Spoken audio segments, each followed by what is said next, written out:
Hello there, Dan the Weatherman here. Hey, welcome to my weather show. This is the global edition where I take a look at things going on around the world, and it's once again been quite a busy, quite a significant week for climate extremes. We've been talking just temperatures, excessive rainfall, and this particular week talking about temperatures, the hottest month on record. NOAA has just confirmed that July was the hottest month, not just in the US, but across the entire globe. This is a snapshot of the temperatures, and you can see the red well above normal, record warmth in fact. That's for the entire globe, nearly a degree above normal. And over many, many weeks we've been talking about, of course, the extremes. This is the anomaly map that I show quite often. The orange and red blobs show where places across the globe are above normal.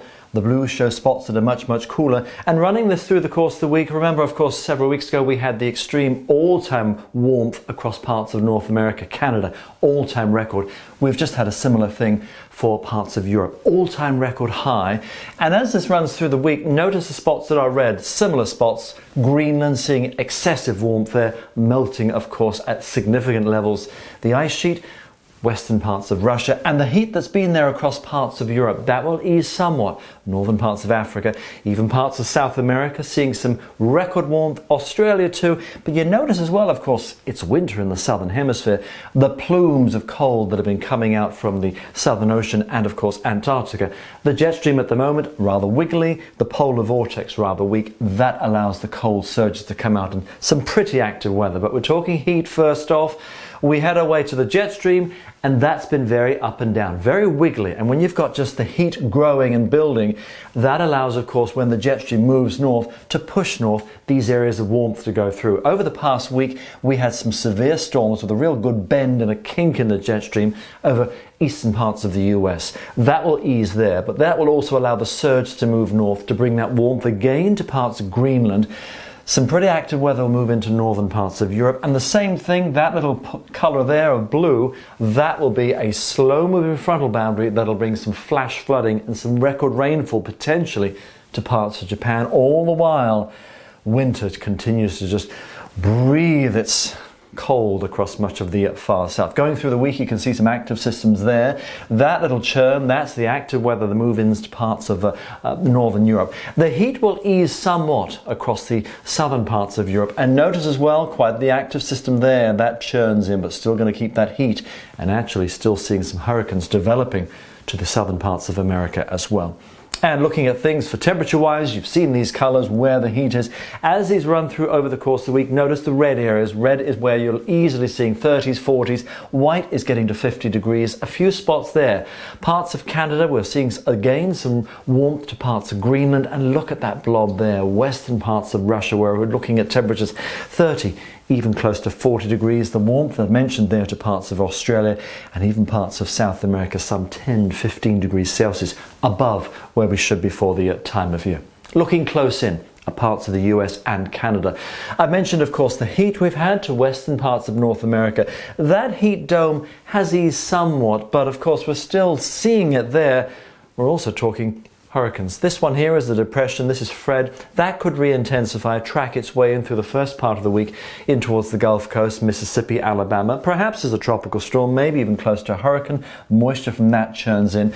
Upper energy in the jet stream will come down, develop quite a significant system here. Where you see blue, those are areas of rain, which obviously this section of the western US and Canada has been very dry. That could be quite a significant system by the end of the week. Strong to severe storms once again, but at least maybe some rainfall to western areas. And we're still going to see another tropical troublemaker coming in that east flow in towards southern and eastern parts of the US. To Europe, I've mentioned all-time record warmth. We had it over the past week to Sicily. 48.8 degrees Celsius for Sicily. Sicily's an island, you think. How does it get so warm? Well, these are some of the temperatures over a particular day last week. Where you see the black numbers, these are 42, 47, temperatures generally into the 40s, close to 50 degrees over northern parts of Africa, Algeria. That heat there, and with the big dome of high pressure, the big clockwise flow, that is Spain, there's France, and that's much of Europe and Italy. With this big clockwise flow, the dome sitting there, the heat building, the flow of the warmth comes from here, goes up, around, and as well across parts of Italy, the warm air flows across, goes up over some of the ranges of parts of Italy, and particular Sicily, comes down warmer and drier, a Föhn effect, and that gives us the all-time record warmth for parts of Europe. At the same time, record flooding in Turkey. If you follow the jet stream here, that bend there tracks right the way towards Turkey. And when you get a dip like that, that of course provides energy and just stuff, weather. That is the area zone of wet and significant rains, as we've seen. All-time record flooding to parts of Turkey. This, of course, continues to ease, as will the mountain of warm air that has been sitting there. Notice the areas of blue. I mentioned some significant wet weather and quite a low that'll form and track in across parts of northern Europe. Watch this. Running through the course of the week, look at that low, little piece of energy there. Low really winds up. That could be some significant rain to parts of Sweden. And just as we get some upper energy coming through, that could actually bring a little bit of rain to parts of southeastern Europe, the Balkans, and maybe even Greece, where of course we've seen all the fires there. Not enough, but just a little bit more wet weather there into the British Isles. Still staying hot and dry to the south and the west. Dry as well, but look at this is the rainfall over the week where you see the blue, even some yellows. That at least is a little bit of moisture creeping to some of those very, very dry spots to the far south and west. Significant rain there to parts of Scandinavia.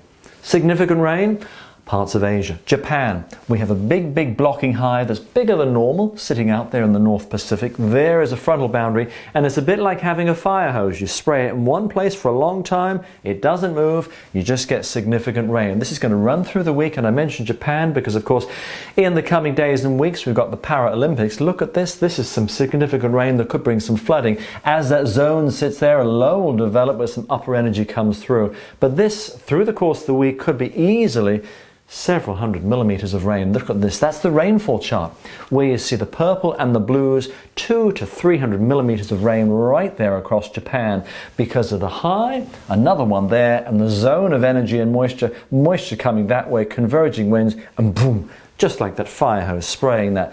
That could be significant flooding rain over the course of the week. That's the weather for now.